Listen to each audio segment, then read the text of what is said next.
Well, hello and welcome back. I know it's been a while, and that's because that's been a while since I've been to church. So we went back last week, but I didn't really have a lot to say last week. But we'll get started. He's on a sermon series called Prayer Power. Number one is why you need prayer, and he give us 5 reasons, and I'll go through these kind of quickly and add a few things during it.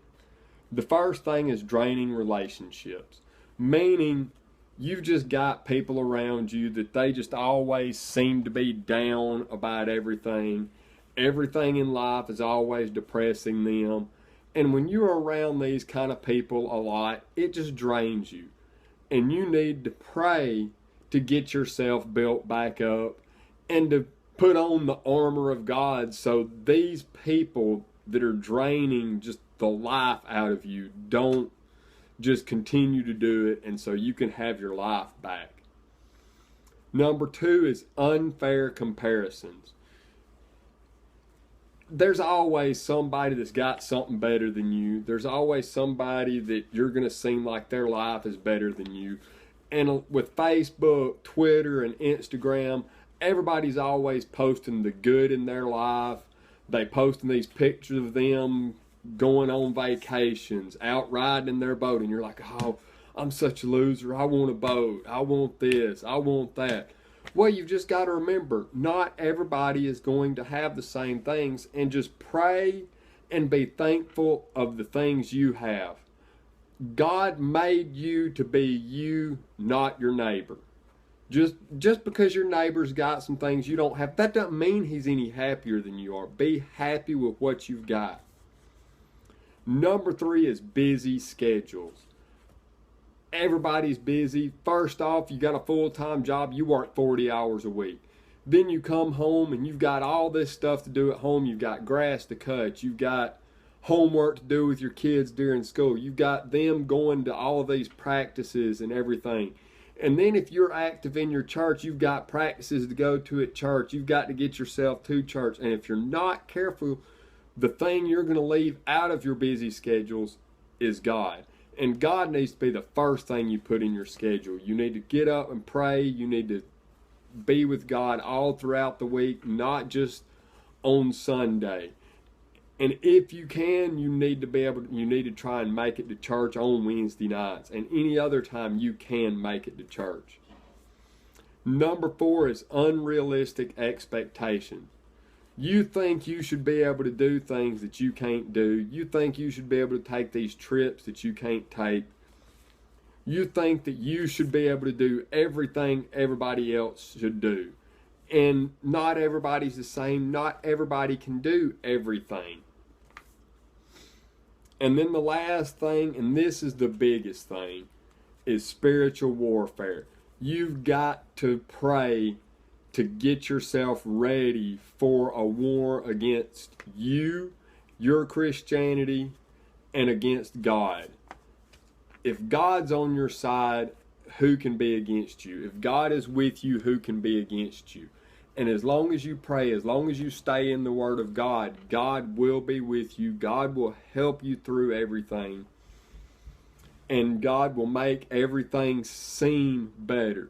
It's not that God makes everything better. It's just as long as you're in prayer and as long as you keep God at the forefront, God helps you focus on the good and not the bad.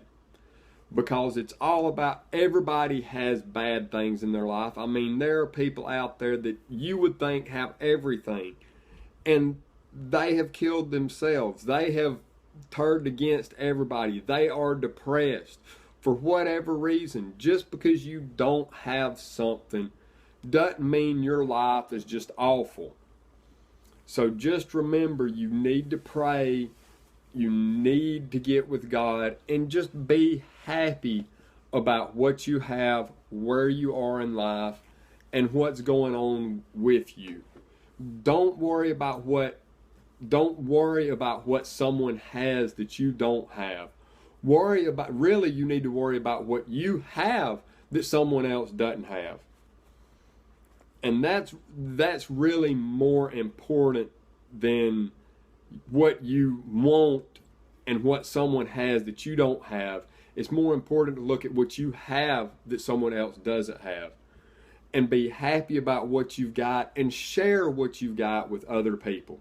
I know that wasn't part of what he had said, but that was part of what I was feeling as he was saying it. Is, what you have, what you do have, you can share, and that makes you feel better. Is when you feel the poorest, share something with somebody, and it will make you feel rich. Even if it's nothing more than just a word of encouragement, because everybody gets discouraged. Everybody needs encouraged through this life. Everybody needs help. So just remember that, and just remember when you pray to not pray for what you don't have, but be thankful of what you do have.